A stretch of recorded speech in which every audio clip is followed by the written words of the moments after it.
ಕರ್ನಾಟಕ ಪ್ರದೇಶ ಕಾಂಗ್ರೆಸ್ನಿಂದ ಕರ್ನಾಟಕ ರಾಜ್ಯದಲ್ಲಿ ಸುಮಾರು 100 ಕಾಂಗ್ರೆಸ್ ಕಚೇರಿಗಳನ್ನು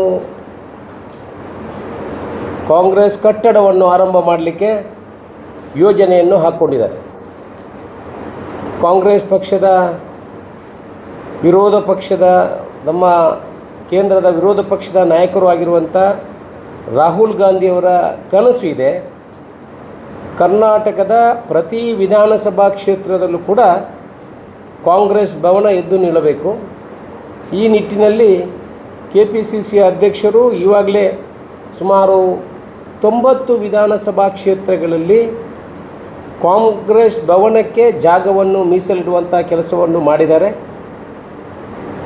ಅದರಲ್ಲಿ ಪುತ್ತೂರಿನಲ್ಲಿ ಕರ್ನಾಟಕದಲ್ಲಿ ಇವಾಗ ಹೋಲಿಕೆ ಮಾಡಿದರೆ ಪುತ್ತೂರಿನಲ್ಲಿ ಮೊದಲ ಬಾರಿಗೆ ಕಾಂಗ್ರೆಸ್ ಭವನಕ್ಕೆ ಜಾಗವನ್ನು ಮೀಸಲಿಟ್ಟು ಮೊದಲಿಗೆ ಶಿಲಾನ್ಯಾಸ ಕಾರ್ಯಕ್ರಮವನ್ನು ಆಗ್ತಾ ಇರುವಂಥ ಒಂದು ವಿಧಾನಸಭಾ ಕ್ಷೇತ್ರ ಅಂತ ಹೇಳಿದರೆ ಅದು ಪುತ್ತೂರು ಅಂತ ಹೇಳಲಿಕ್ಕೆ ಅತ್ಯಂತ ಸಂತೋಷ ಪಡ್ತೇನೆ.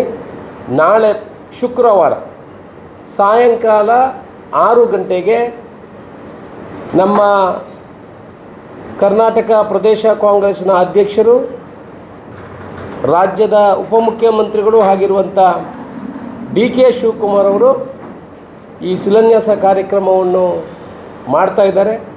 3 ಗಂಟೆಗೆ ಅವರು ಬೆಂಗಳೂರಿನ ಬಂದು 4:15 ಗಂಟೆಗೆ ಉಪ್ಪಿನಂಗಡಿಯ ಕಾಂಚನದಲ್ಲಿ ಆಗುವಂಥ ಒಂದು ಕಾರ್ಯಕ್ರಮ ಇದೆ, ಅದರಲ್ಲಿ ಭಾಗವಹಿಸಿ ಅಲ್ಲಿಂದ 5:15 ಗಂಟೆಗೆ ಪುತ್ತೂರಿಗೆ ಬಂದು ಸುಮಾರು 2.5 ಕೋಟಿಯಲ್ಲಿ ನಿರ್ಮಾಣವಾಗಲಿರುವಂಥ ಕಾಂಗ್ರೆಸ್ ಭವನಕ್ಕೆ ಶಿಲಾನ್ಯಾಸವನ್ನು ಮಾಡಲಿಕ್ಕಿದ್ದಾರೆ. ಕಾಂಗ್ರೆಸ್ನ ಎಲ್ಲ ಬೇರೆ ಬೇರೆ ಘಟಕಗಳಿಗೆ ಬೇರೆ ಬೇರೆ ವ್ಯವಸ್ಥೆಗಳನ್ನು ಅಲ್ಲಿ ಸಪರೇಟಾದ ಕಚೇರಿಗಳನ್ನು ಮಾಡ್ತೇವೆ. ಅದರಲ್ಲಿ ಕೆಲ ಅಂತಸ್ತಿನಲ್ಲಿ ಗ್ರೌಂಡ್ ಲೆವೆಲ್ನಲ್ಲಿ ಕಮರ್ಷಿಯಲು ಅಂಗಡಿಗಳು ಬರ್ತದೆ. ಫಸ್ಟ್ ಫ್ಲೋರ್ ಮತ್ತು ಸೆಕೆಂಡ್ ಫ್ಲೋರ್ನಲ್ಲಿ ಅಧ್ಯಕ್ಷರುಗಳಿಗೆ, ಶಾಸಕರುಗಳಿಗೆ, ವಿವಿಧ ಘಟಕದ ಅಧ್ಯಕ್ಷರಿದ್ದಾರೆ ಅವರಿಗೆ ಕಚೇರಿಯನ್ನು ಮಾಡಲಾಗ್ತದೆ. 3ನೇ ಮಹಡಿಯಲ್ಲಿ ಕಾನ್ಫರೆನ್ಸ್ ಹಾಲ್, ದೊಡ್ಡ ಒಂದು ಹಾಲ್ ಮಾಡುವ ಮುಖಾಂತರ ಎಲ್ಲ ಕಾಂಗ್ರೆಸ್ಸಿನ ಕಾರ್ಯಕ್ರಮಗಳು ಇದರಲ್ಲಿ ನಡೆಯುವಂಥದ್ದಾಗ್ತದೆ.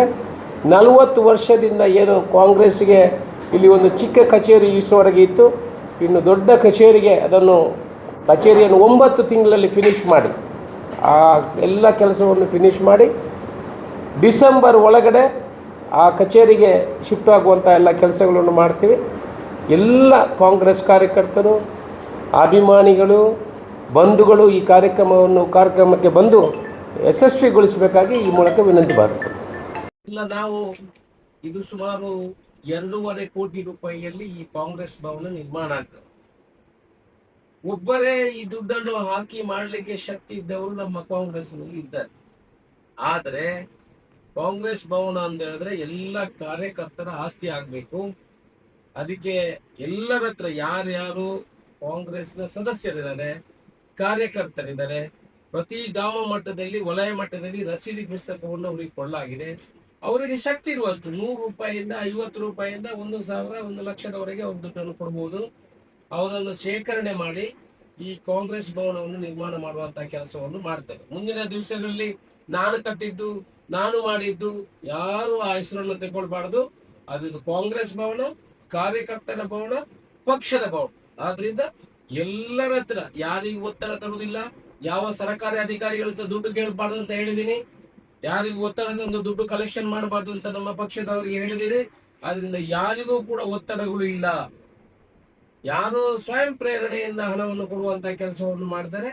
ಆ ಮುಖಾಂತರ ಕಾಂಗ್ರೆಸ್ ಭವನ ಕಟ್ಟುವಂತ ಕೆಲಸವನ್ನು ಮಾಡ್ತಾರೆ. ಯಾರೆಲ್ಲ ಬರ್ತಾರೆ ನಾಡಿದ್ದು ಯಾವುದಕ್ಕೆ ಕಾರ್ಯಕ್ರಮಕ್ಕೆ?